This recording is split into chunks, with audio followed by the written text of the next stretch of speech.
All right, Tony here again, Old Man Wrenching. I've got the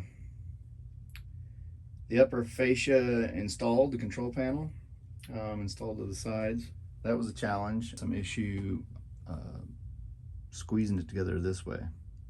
And mostly that was because of the side tracks. It was just a little bit too thick.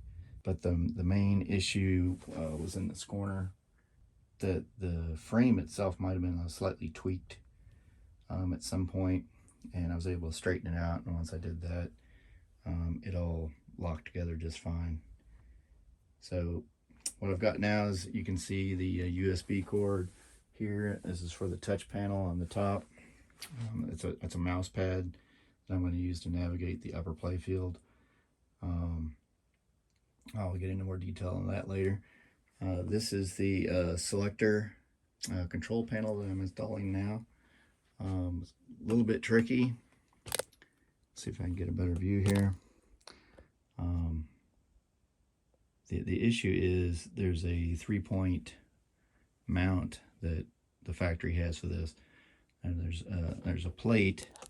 It looks just like this one over here. That plate right there. So there's a similar one of these on this side, and those two screws, you have to crack open the box.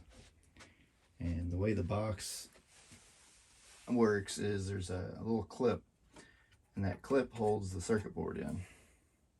There's 3 screws. There's the 2 there that are the same as that plate I just showed over there, and then there's one lower one, and that's attached to a little angle bracket, and that bracket attaches to the top of the door there.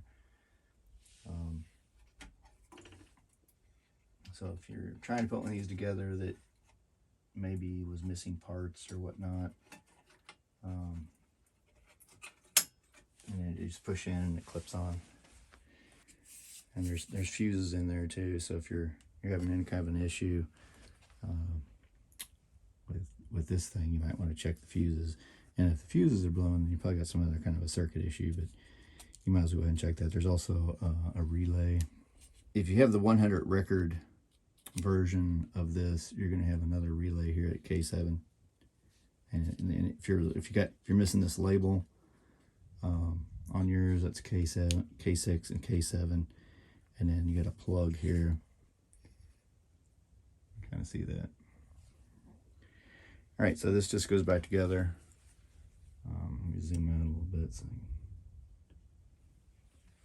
And then you just got the tabs.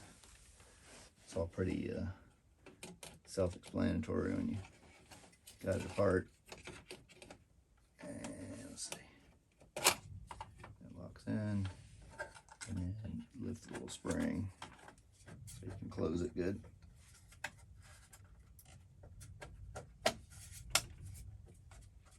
And there you go. So that's the control box.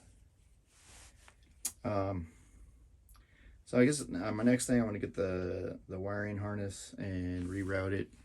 So I have the wiring harness back in.